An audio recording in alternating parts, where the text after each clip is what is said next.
Hi guys, good morning, good evening. So, it's me again.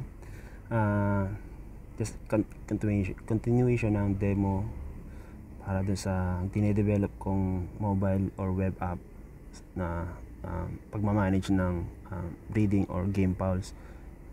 Di pa rin ako decided kung anong pangalan ng app. So, isa ngayon ginawa ko siyang Game Pulse Pro app. So, yep, just a demo. Pag nag-create ka ng account, makikreate yung database mo sa server and isolated siya sa ibang account para mas safe. So, saka pagka-create mo ng account, wala ka pang mga entries sa pulse, breeding, pens. Meron kang pens, may default na mga list. So, breeding, brooding, hardening at isang unknown type. Pero pwede ko pa rin mag-create ng depende sa requirements mo sa gusto mo. So lagay natin itong breeding number 2. So type niya ay breeding, capacity niya ay sabihin natin na 10 and anything sa description like kung saan location niya dun sa farm mo, pwede mo ilagay dyan. So save. So once na save, mapapadisplay na siya dito sa list. So pwede mo siyang tingnan. Click mo lang itong button sa right side. Makikita mo yung kung ilan yung load at saka kung dapat dito sa table na to, kung meron siyang load, makikita mo yung mga fouls na nasa kulungan o nasa pen. So punta tayo sa bloodlines. Ganun din sa bloodlines, may default na sweater at kelso. Nakalagay din kung ilan yung birds mo o yung pulse mo na may ganong bloodline. Pwede ka din magdagdag. Sabihin natin na may hatch.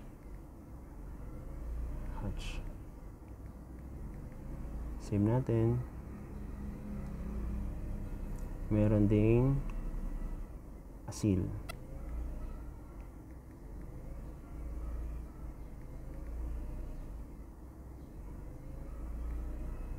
Save. So may 4 ka ng bloodline. So sa demo ng atin ng breeding, tayo sa list ng pulse, wala tayong ganong So mag-add tayo ng isa na sabihin natin na full blood siyang sweater na cock. So naka-add na siya, nasa pen. Hindi natin alam kung nasaan siya, pero brood cock. Lagyan natin siya ng naming lang na sabihin natin na sweater 1. Pero sa banding marking, pwede ka maglagay dyan ng banding na wing band or leg band, tapos sa marking nose or toe or both.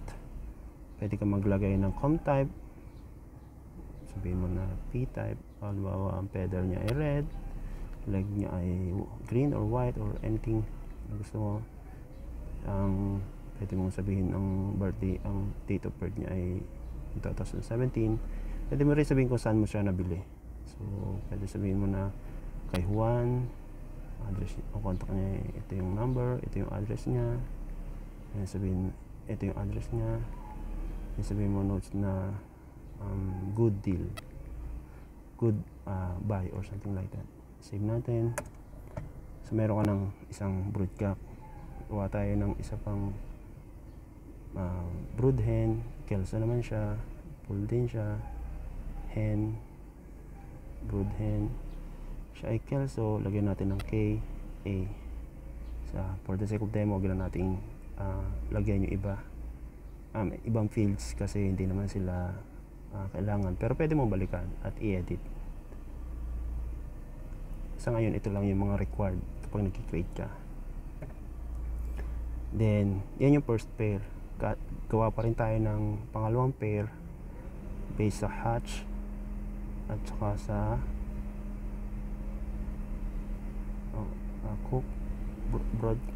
brood cock. Siya ay hatch 1, and then brood hen base asil.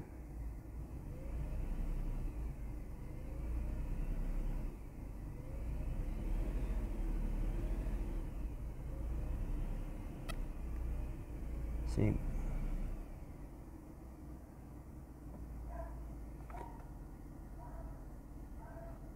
So, ito yung first, itong 1 and 2 gawin natin first pair, itong 3 and 4 gawin natin second pair. So, punta tayo sa breeding. We expect na wala tayong entry dito dahil bagong create account. So, mag-add tayo. Lagyan natin sila sa breeding number 1, sweater, and kelso. Save. So, display siya dito. May gagawin pa ako rin sa end date. Medyo mali yung format, pero ibig sabihin nun, hindi pa tapos yung breeding. Kung mga hindi mo pa na-specify kung kailan matapos. Wala, zero offspring. Click natin tong right arrow button, right button. So, makikita natin yung sire, dam, bloodlines, tapos yung duration, start, kung kailan nag-start. Then, dito sa offspring, may add na button. Dito natin i-create yung kung ano yung na-create niyang offspring. Sabihin natin na siya ay hen na brood. And sabihin natin siya ay kelso KA S1. Hindi, sweater pala, ano, sweater ang male, S1 KA. Yan. And ilagay natin ang dot. Sabihin natin dot A para siya ay sabihin hen. Save natin. So, dapat may isa na dito. Yan. So, click natin siya para makita natin information niya. Kung ano magiging bloodline niya. Na-expect natin na siya ay half-half. So, yun. Half kelso, half sweater. Family tree niya. Simple lang sigurado. Yan. Kelso, sweater.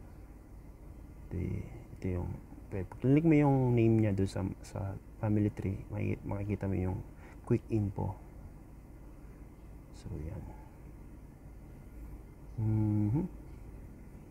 Close natin. Punta na tayo. Balik tayo dun sa breeding page. Dagdag tayo ng isa pa. Default siya. Kak naman siya, pero pang brood din. Siya ay S1 KA.1 brood. So, yun. Ngayon, idana natin to. Tapos mag-line breeding tayo.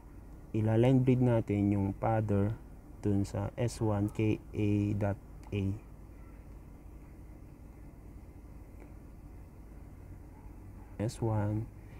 S1 KA.A. Yan. So, punta tayo dito sa page nila. Mag-add tayo ng offspring. So, hen. Ang marking niya ay, lagay lang natin dito sa banding ay yung parang naming na ginagamit natin. So, magiging S1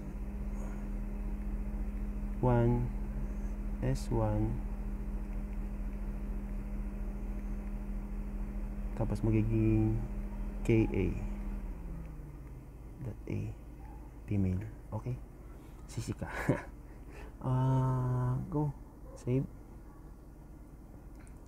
So, puntahan natin ng kanyang bloodline. Kung siya ay 1/2 setter, 1/2 kelso, magiging 3/4 sweater, 1/4 kelso. So, hula lang yun. So, tingnan natin sa information kung na-compute ba ng tama na application yun. So, tama. 1/4 kelso, 3/4 sweater. And tingnan natin yung family tree. Yan. Yan yung kanyang family tree. So, close na natin yon. I-set natin sa done. And then, i-breed uli natin yung father dun sa granddaughter. S1 dun sa granddaughter. Save. Punta natin yung so 3/4 na siya, 3/4 and 1/4 i-breed natin sa full sweater. Mangyayari hen uli siya. Sabihin natin na siya ay okay, sabihin natin siya ay S1 times 3 x3 na KA. Siya ay female. There it is. Save natin. So hulaan ko 1/4 magiging 1/8 7/8 1/8 kelso yun, 1/8 kelso 7/8 sweater. So yun, tingnan natin ang family tree niya para ma-visualize natin kung paano siya naging ganun ang bloodline niya. So makikita natin yan. Ibig sabihin yung S1 o yung father ay na-breed ng 3 beses sa kanyang daughter, granddaughter, and meron na ngayon siyang granddaughter. So yun, i-close na natin yung breeding na yun, and then gawa tayo ng breed dun sa kabilang sa 3 and 4 na bloodline dun sa hatch and asil. Hatch 1, asil 1. Save. Punta tayo dun sa kanilang breeding page, gawa tayo ng hen, gawin natin cock, isang battle cock para lang may pandemo tayo mamaya. Lagyan natin x1, save. Tapos add tayo ng isa pa, hen brood, cock brood na h1 AA.1 brood cock. Save. So created na. Tingnan natin ang kanyang family tree. Mala X yan pag hindi ako nagkakamali. Yan. So done na natin to. Okay na siya. And then i-pair natin yung granddaughter nung kabila kanina dun sa kaka-create nating yan, ito hatch asil.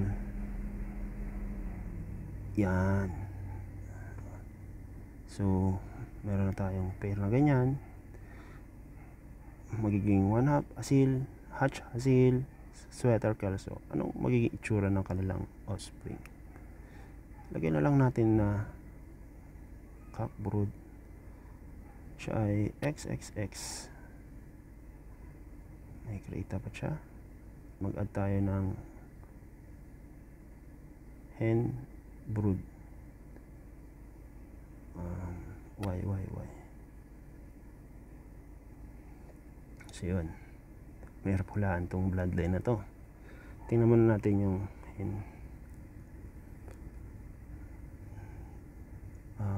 Anong yun, 1/4 asil. Ito yung combination na. So tingnan natin yung family tree. Yep. Yan. Papasin nyo, nag-pair tayo dun sa S1 X3 KA, yung granddaughter nung first pairing kanina, yung first family na tawag natin kapag ano na. So ito naman yung itong yan, yung side na yan yung second pair o second family. So pero pwede pa rin nating ma-view yung hierarchy. So ganyan na yung itsura niya. Mapapansin nyo, ang graph o yung family tree ay hindi siya predictable, pero yung structure niya ay predictable. Hindi kasi natin ini-store yung structure niya. Ginagawa kasi ng application natin, kinukuha niya yung mga breeding information. For example, Y1 YYY-20, ginagawa niya, kinukuha niya yung mga related, yung mga ancestor niya, yung mga descendants niya, kung meron. Sa demo natin wala siyang descendants, pero yung mga ancestor niya kinukuha niya hanggang sa yung mga ancestor niya wala nang ancestor, kumbaga dulo na. Kaya pag nakuha na niya yun, i-compose niya yung family tree. Aalamin niya kung sino yung sibling niya, kung sino yung parents niya, sino yung parent ng parent niya, sino yung lolo niya, sino, mga ganun. tapos sa kanya i-display. So hindi siya kumbaga hindi siya fix. Pag nag-add ka ng bagong breeding, halimbawa brinid mo tong YY120 sa ibang fowl, madudugtong siya dito. Parang ito yung isang family na kung mapapansin nyo kanina, ay dito, kung mapapansin nyo, pag kililos ko yan, ito lang yung isang family. Kumbaga to sa S1, X3, KA, naka-hide pa yung ancestor niya. Pero dito kita natin na ito yung immediate family niya. So yun yung logic na nangyayari sa family tree na yun. And then total nandito na rin ako sa view file.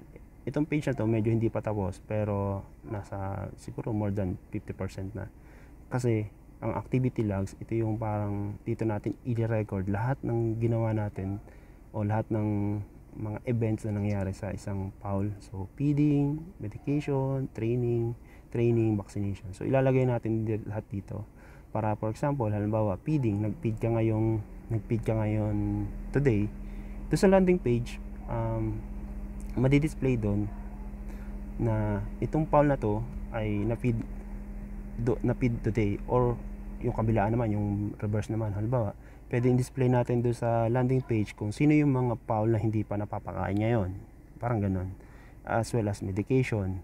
Halimbawa may schedule na medication dito para dito, o kaya vaccination, schedule na today.